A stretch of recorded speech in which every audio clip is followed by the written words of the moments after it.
All right, everyone. So today I wanted to talk about things to purchase in the market that are going to be worth your silver, and then things that you're absolutely going to want to avoid. You're going to save a ton of silver by making sure that you follow some of these tips. And something else that I will say here at the start is the value of certain things in the market actually changes depending on what events are going on in the game. I know that sounds a bit crazy to those of you guys who've been playing for a while. You might not even fully understand that, but depending on what events we actually have running, you're going to want to approach the market a little bit differently. This is especially true when we have this event going on, which is going to be the Champion Chase Tournament. I think this is probably the #1 event that influences the way to look at things in the market when it comes to champions specifically, and that is because not only do you end up getting points from your shard summons, but you also end up getting points from actual champions that you purchase in the market, and it's 2 points per champion, which is actually more than it says it is. It's been like this for a while, not sure exactly what's going on, but because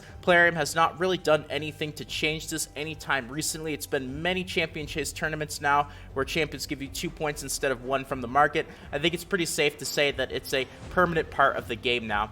So with that being said, let's take a bit of a look at the list of how to approach whether to buy things in the market versus whether to skip out on them. And there's 3 categories that I like to talk about, and the first one is going to be your shards. So there's 2 different shards that you could end up purchasing in the market. There's going to be your ancient shards, and there's going to be your mystery shards. Now, if you ever end up coming across an ancient shard in the market, they are rare, and you're only ever going to see 5 of them per month. It is limited in the sense that you might see a whole bunch of them at once, but once you end up making your 5 ancient shard purchases for the month, you won't end up seeing them anymore. Very important. This bit of knowledge is a little bit tricky to find out. The game isn't going to flat out tell you, but if you do your research, you'll know this. So don't be deceived into seeing a bunch of ancient shards and then spending a bunch of gems to refresh the market, thinking that you're going to get a whole bunch of them, because once you do get to that cap of 5 per month, it's going to be a while before you start to see them again. They cost 200,000 silver each, but easy to say that if you do end up seeing any ancient shards in the market, you're always going to want to buy those right away, even for the price of 200,000 silver. In comparison to how valuable ancient shards are, you know, if you were to spend gems on them, you are looking at a price of about 82 to 83 gems each from the big shard packs, where you can get 11 of them for 900 gems. They're very valuable, one of the most important resources in the game, and any source of getting ancient shards in Raid Shadow Legends without actually having to spend money is going to be important. So absolutely end up buying them, even for 200,000 silver, no questions asked. Now, mystery shards are going to pop up all the time. Every single refresh, you're probably going to see an average of, I would say, 2 of them. Sometimes you'll see more, sometimes you'll see less, but usually you see a couple or so every market refresh or every hour that you check the market refresh. And for the cost of 5,000 silver each, I would still say you're always going to want to buy these.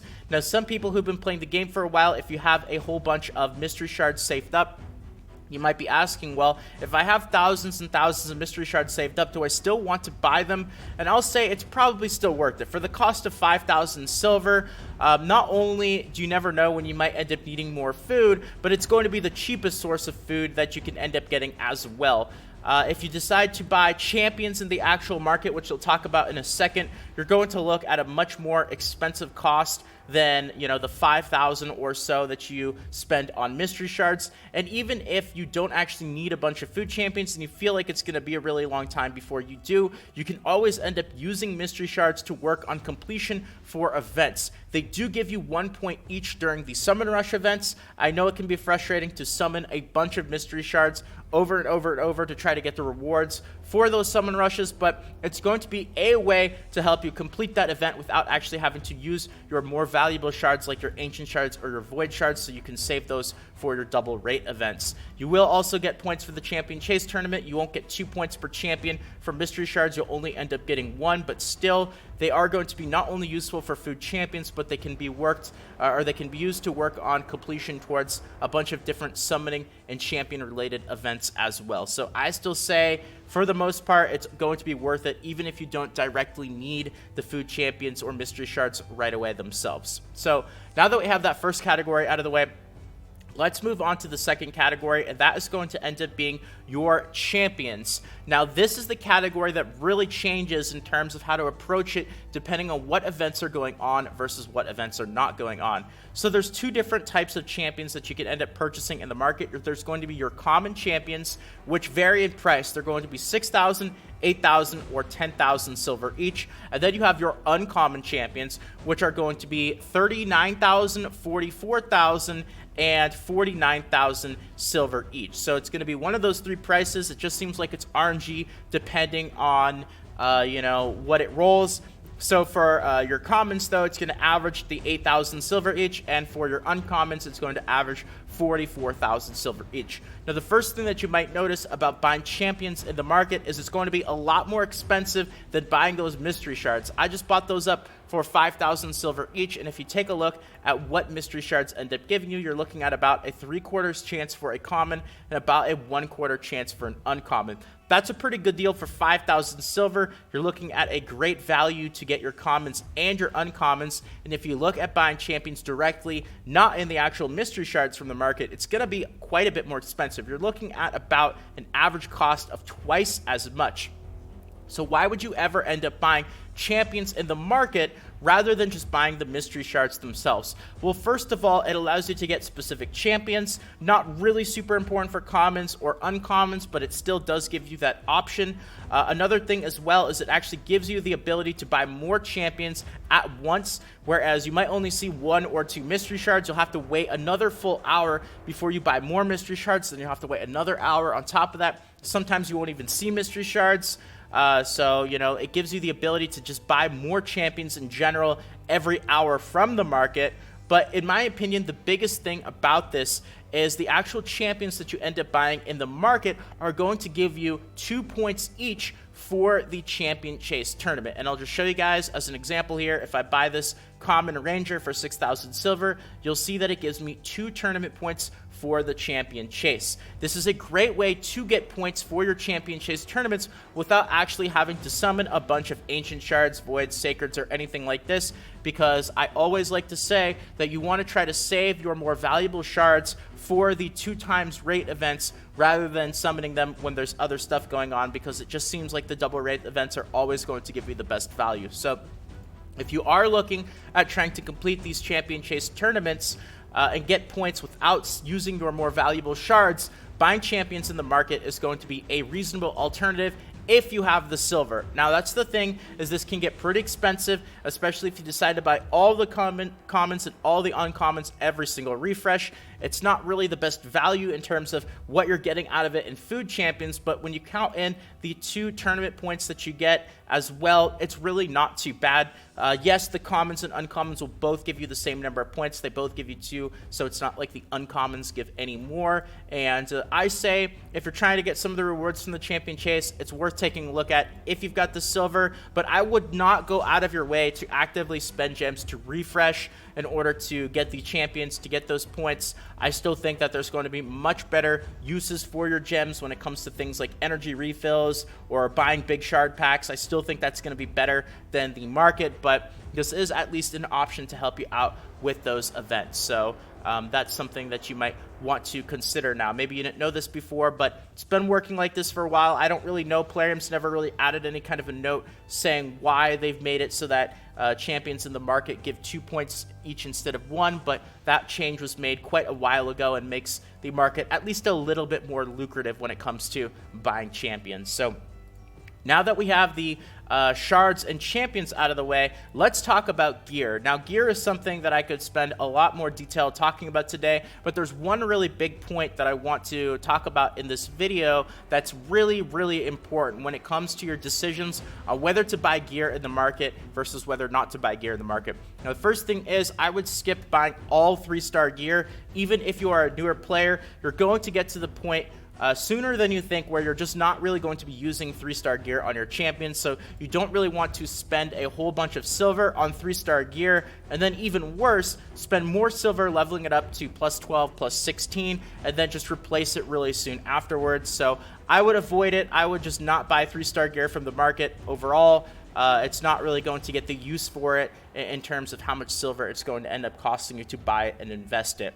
But beyond just 3-star gear, when it comes to 4-star gear, I would say, especially as a newer mid-game player, definitely worth at least taking a look at. If you see insanely good 4-star gear in the market that's got everything that you're looking for, probably going to be worth it, because it still might be a while before you end up replacing certain 4-star gear. Even I don't have 4-star gear replaced on certain champions.